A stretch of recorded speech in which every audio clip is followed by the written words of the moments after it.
The birth of OVA, Japanese original video animation. It led to a complete change in the industry and many iconic titles through those dirty, dirty movies.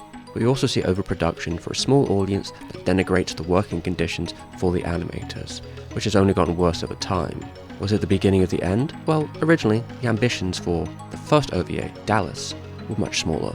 It's the early 80s, and the industry was changing. During the previous decade, toy companies were the kingmakers of anime. You can do whatever you want, as long as you put the right toy on the screen. Oh, and it sells well. But things were changing, with a new mecha show coming along that pioneered the appeal to a new audience. Women? Well, yes, but no. Bandai didn't care about women. It was teenage boys, young adults, who got into Mobile Suit Gundam through the trilogy of movies, an older demographic than we'd had before, and Bandai reaped the rewards as they financed Gundam, and they wanted more of the same. They got other studios in to try and pitch new potential ideas, and that's where Studio Pero comes in. It was a pitch so good that it impressed everyone there. Thus, Pero got the contract, including Mamoru Oshii and his mentor, Toriumi. Well, Oshii likes to think of him as his mentor anyway. Hisayuki Toriumi was a veteran in the industry with a lot of popular shows under his belt. He wasn't too into hard sci-fi, which is where Oshii comes in. They would direct the series as a duo. The two had worked together before, but not as equals. But it had almost happened with Pero's previous series, Mysterious Cities of Gold. Toriumi handed the show to Oshii on a golden platter and he ran away to go and direct his own series, Urusei Yatsura. Work that had also caught Bandai's eye for its interesting details, but they still had a long way to go before they could prove they could compete with Gundam. Alright, let's pretend this is a Laserdisc. But like this Laserdisc, this video is sponsored by Squarespace, a website platform for those who want to thrive online while doing fine. Well, like this video, what if I wanted to make something about OVAs? What if I wanted to do something specific on that theme, but on a blog this time? Well, there's plenty of options here for how you make your blog. We have a lot of pre-built layouts to create anything, even if you don't have much experience in the area. You can make it look real nice. Moreover, you can get yourself a nice email listing to send out your messages across the entire stars. Like boom, easy, I did it there, and that's much easier than using this tech from the past. I'll tell you that much. So get modern, get Squarespace, check it out here for your free trial, and when you're ready to launch, you should use www.squarespace.com/STEVEM to get 10% off your first purchase of a website or domain. Now let's get back to OVAs.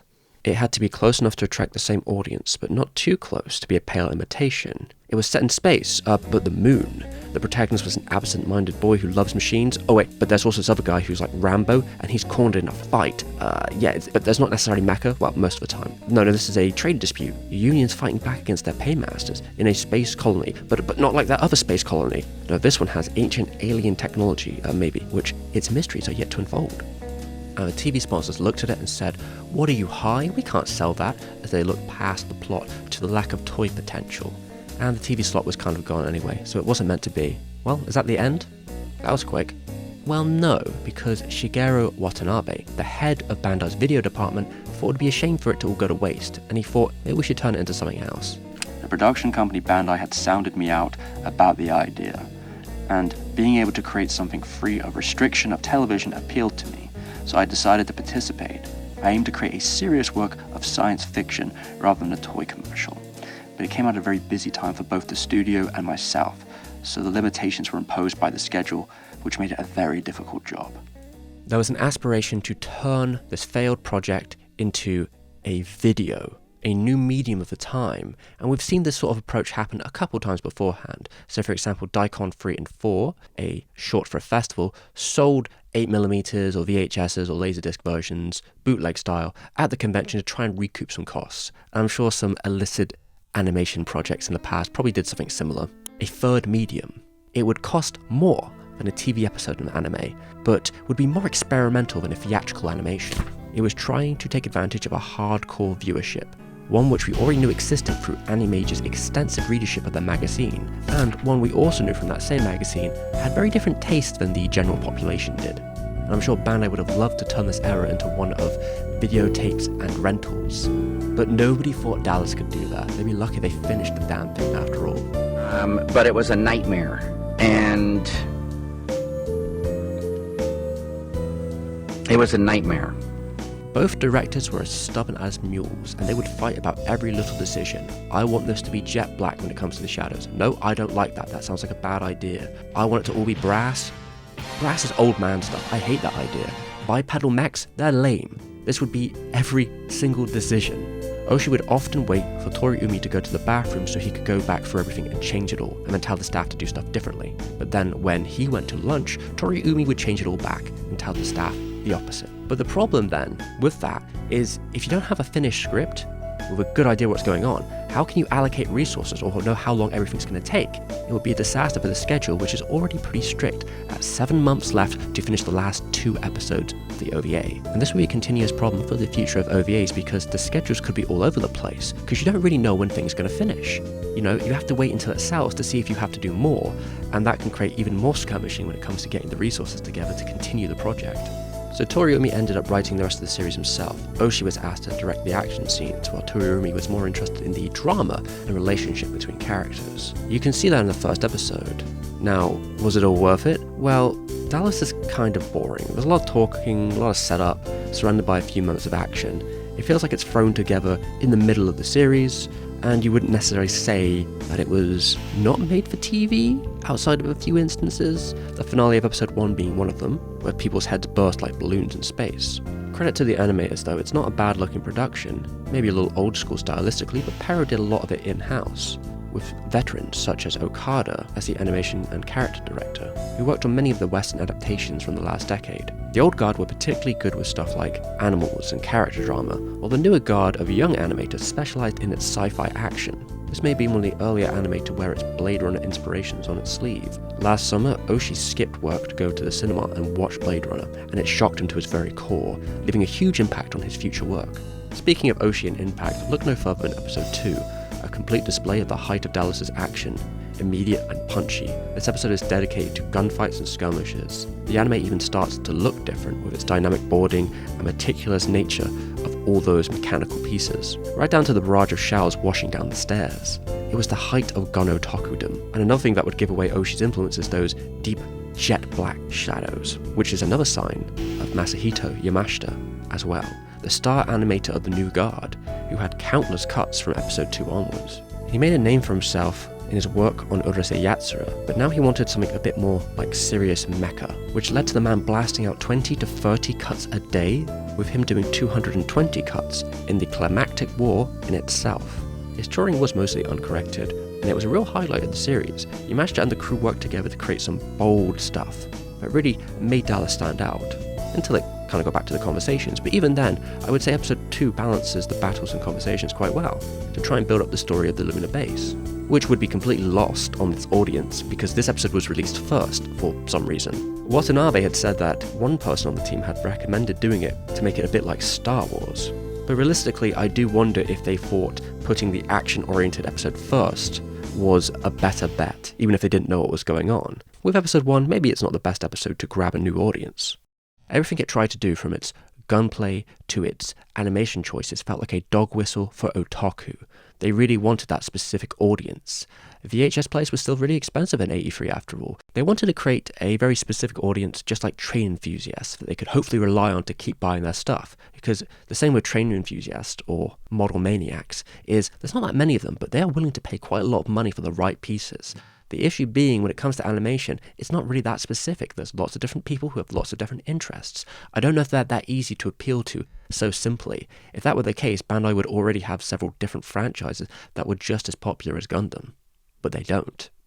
Especially when you think about VHS tapes are about 10,000 yen on average per tape. That's a lot of money to invest in a project, especially one like Dallos where you might not have a clue what's going on with that first episode. I guess you've just got to hope that the animation keeps them around and that they really like robot dogs.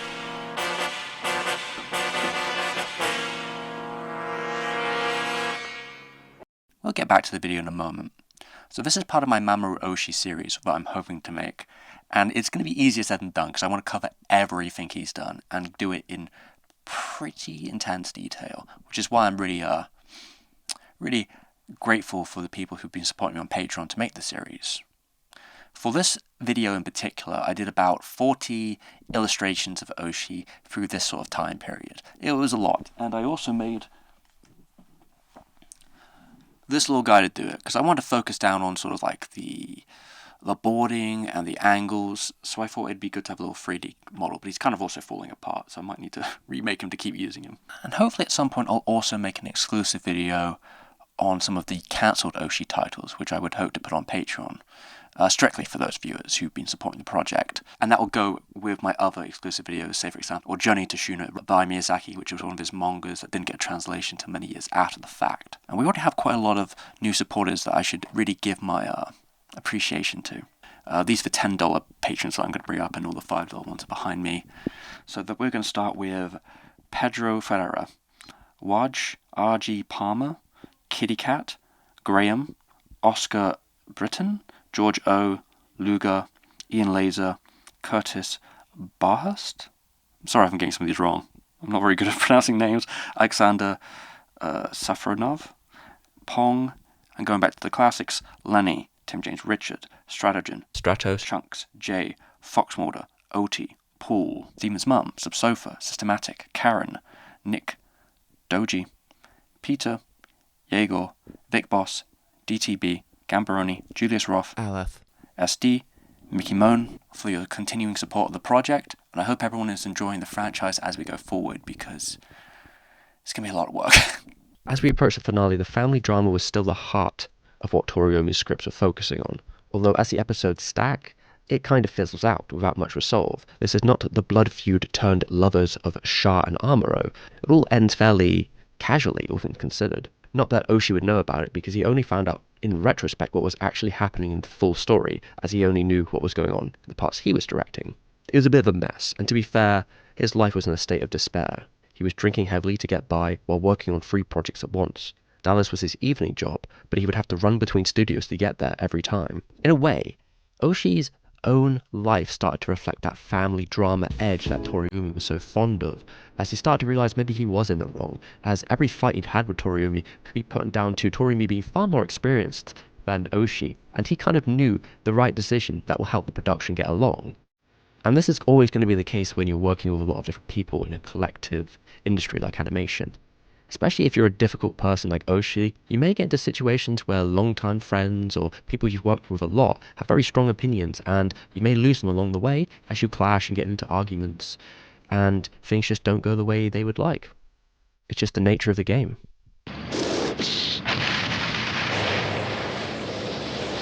climax of the series became a long battle under Oshii's direction, a culmination of all the animators' efforts, everyone getting mowed down, an explosive fireworks display.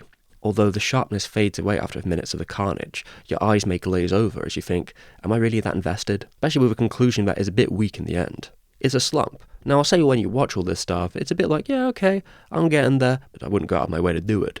Everything that it approaches can feel better on paper than in practice. Dude did a 10-hit combo. This dude's doing strings. Wow. And I'm not even here to try and be a hater. It's a project of compromise, I understand that. That's how you know when you're trash. There are great animation cuts, and there are some interesting ideas here, but it has to be compressed all into 4 episodes. But conceptually, there still is potential here, although some of its ideas are a bit muddled. It's a defeatist work in the end, not only for the director, but as the story doesn't lead to any further progress for the workers, there's no revolution, which could be seen to reflect Japan's own struggles during the Anpo era, the era at which Oshii was growing up. But there are multiple generations in Dallas, and they all have different perspectives on the conflict, because of their own interests. And that could have been a really interesting area to fully explore in a series. The same with the Colonial Masters, we could have seen a bit more of them, because we don't really get a feeling of what kind of exploitation is going on. It's more just heard about in retrospect and when they start cracking down in the protests. Ultimately, the ending comes back to a new normal. But there is hope of something more, that this is the beginning of some progress, like ripples in the ocean turning the tides. 私たちは働かなくてはならない。地球のためでもあるし、私たち自身のためでもある。祖国地球が豊かになれば、私たちの生活もきっと。Sorry, Mood Man, but in space, nothing can trickle down. Oshii still has regrets to this day about the series, and how it all ended, but nobody wants to admit the mistakes of their youth, right? If you come to this project expecting something like Oshii's other works, you may be disappointed. Oshii gets most of the credit for this final OVA, although to his own admission, Toriyumi is the one who made it hit deadline. Toriyumi's work is often underplayed, especially with the English release, which sells Oshii's name. I mean, no one in the English space knows who Toriyumi is after all. and that even is apparent in the latest American release, but I guess that's the nature of selling something. While Dallos didn't sell particularly well at the beginning, it slowly became a wave that overtook the industry, going from a couple thousand sales to 35,000 for all the volumes in 1985. The industry began to produce original video anime in earnest. Kitty Enterprises quickly realized the viability of Pero to create their own, alongside creating their own video department for animation projects, with every other record company thinking they could use it to commercialize one of their idols. By 1985, OVA had taken over the ranks of TV anime as the most produced form of animation in the country, where this niche audience had a ceiling, as the domestic had pretty much hit that peak by the late 80s. In 1989, there was roughly 170 OVAs released that we allegedly have some form of record of, but a lot of them were probably lost to time at this point because they just didn't sell or didn't leave the impact they would have hoped to, which meant that budgets were going down. Problem is, that doesn't mean it doesn't cost the same amount to make these productions, right? So you had issues like with Bandai, infamously, where you'd have a batch that was fairly successful, but because of what their contracts stipulate, they'd give these studios less money for every new batch of animation they were doing. The problem being, these studios then have to fill in the money themselves, which would then cause the studios to go into the red because they aren't making any money off this. During this time, we also had twice as much animation being produced than during the pre-OVA era, which is a big problem because even before this became a trend, when Nausicaa was trying to be a video itself, which predates Dallos, every studio in the industry was basically kicking them away going, we do not have the staff or the resources to create something like that right now. Nausicaa then had to fill in the blanks with a studio from outside the industry, Topcraft, and freelancers. Well, the issue with freelancers though is they get paid per frame, not just on the set salary, which meant regardless of how hard a cut is, you're going to get paid the same, which is going to lead to an industry where speed and getting things done good enough will be the industry standard, if that isn't already the case, and moving away from the studio method. Now, the strengths of the studio method were that you could get a group of animators together and you can slowly teach them and they can become better than the sum of their parts as they all learn about their strengths and weaknesses, and it can create a more efficient model overall. Well, with these contracts, yeah, forget about that method. What now happens is you have a whole system where the biggest studios with the most money are going to suck up the best freelancers quickly, and everyone else has to basically work with what else is left. With less money for projects and less salary for animators and more projects to be working on came high exploitations, which lowered the morale of the entire industry, and this was no secret by the time of the mid to late 80s. It seems that the motivation among staff has declined in today's anime production scene. That can't be helped. The budget and conditions are getting worse really fast. I get that everyone on the production side is working hard on their respective projects.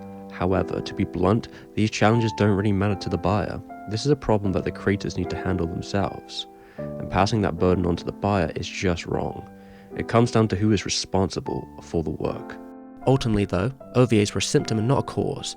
We can just look back to Tomino and Sunrise in that sort of late 70s period, where a lot of them were basically freelancers before freelancing as a term even existed. Tomino was infamously known as the man of 1,000 storyboards. To put this all in perspective, the post-war Japanese animators who worked at Toei in the 60s, in an anime interview during the 80s, they talked about how it would be impossible for them to do 1 hour of animation in 6 months. It was too rough of a schedule. Well, that was just expected of Dallos. The demands and expectations of that industry, even when it came to TV animation, had changed dramatically in over 2 decades, just because there's so much more being made. Oshii could be seen as both a prophet or pariah of this new format. While the risks were high, it gave studios access to the gap between the onslaught of cores of TV animation and the high production of theatrical animation, one where new talent could rise through the ranks on their strength alone.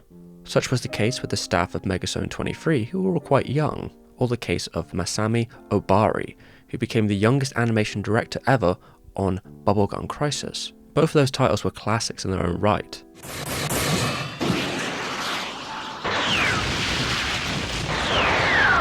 In the process of a new medium, there are winners and losers, but the house always wins.